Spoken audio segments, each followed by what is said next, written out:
The Haunting of Willow Creek Cabin ****. In the late summer of 2015, a group of 5 friends, Alex, Mia, Sarah, Jake, and Tom, decided to escape the city and spend a long weekend at a secluded cabin in the woods of Willow Creek, a place they had rented numerous times before. Known for its rustic charm and serenity, the cabin was a familiar getaway, perfect for bonding and adventure. The plan was simple: hiking during the day, storytelling by the fire at night, and reconnecting after a grueling year full of adult responsibilities. As they made their way to the cabin, the skies began to darken, and a thick mist rolled in. The friends shrugged it off, laughing about the eerie atmosphere, but just as they arrived at the cabin, a sense of unease settled upon them. The tall trees surrounding the property loomed like silent sentinels, and the air seemed too still, as if nature itself was holding its breath. That night, they sat around the bonfire, sharing ghost stories. Each tale seemed to amplify the feeling of surrealness, with chills creeping up their spines as they recounted local legends of disappearances in the woods. According to the folklore, a woman named Eliza had vanished from these very woods decades ago, leaving behind an unsolved mystery. They joked about how Eliza's spirit might still wander, seeking retribution for her untimely fate.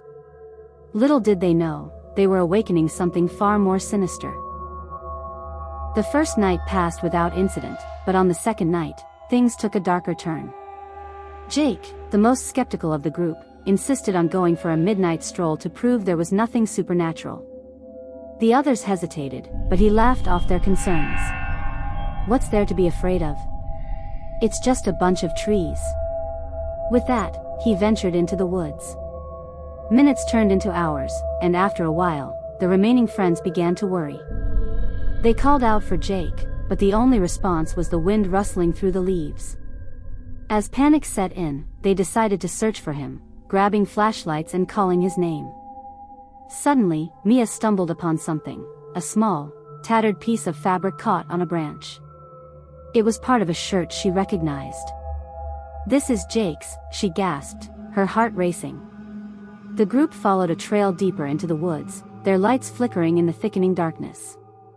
They called out for Jake again and again, until finally, Tom spotted a faint glow in the distance. Rushing towards it, they emerged into a small clearing where the moonlight illuminated something horrifying.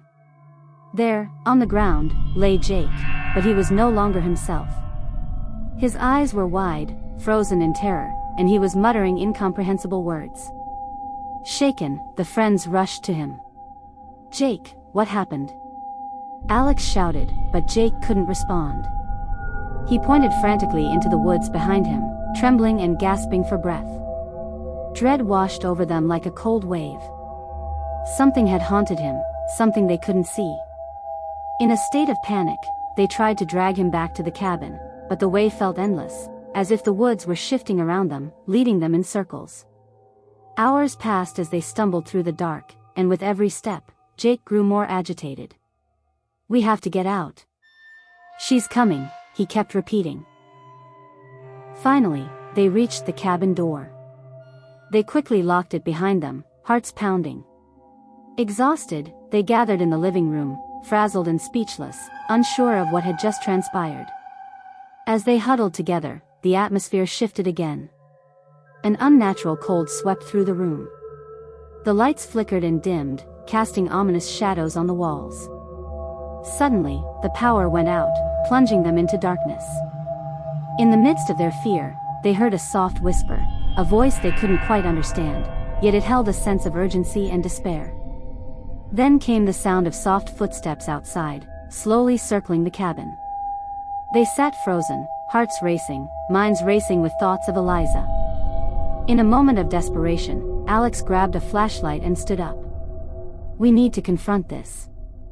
If there's something out there, we can't just hide." The others looked at each other, fear gripping them, but they nodded in agreement. They gathered their courage and moved outside into the shadowy night.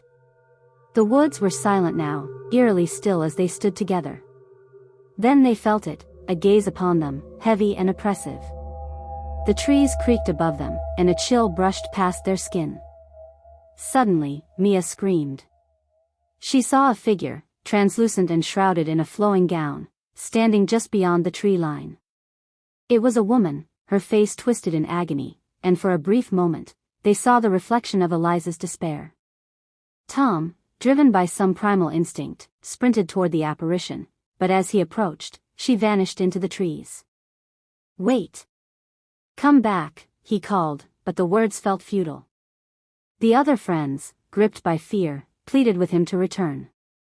The entity seemed to beckon him, drawing him deeper into the woods. In that moment, they all understood what Eliza wanted, not revenge, but connection, and to tell her story, a tragic plea lost in time. They yelled for Tom to come back, but the haunting call of the spirit was too powerful. It felt like an eternity before they finally pulled him back, fearing they had lost him to the woods forever. Once they were back in the cabin, they locked the doors, but they could still feel her presence, hovering just beyond the walls, waiting, watching. The night stretched on without sleep, tension palpable as they waited for dawn to break. Sunrise finally peeled through the trees, casting light on their haunted night. They quickly packed their things, leaving that cursed cabin behind, vowing never to return to Willow Creek. As they drove away, the weight of the experience lingered. They never spoke of it again, but the sense of dread haunted them in their dreams. What they had unknowingly unleashed was more than a legend. They had touched upon a tragic historical trauma. To this day, they say if you wander near Willow Creek at night, you might hear her, Eliza, calling out for help, still seeking closure in the woods that claimed her.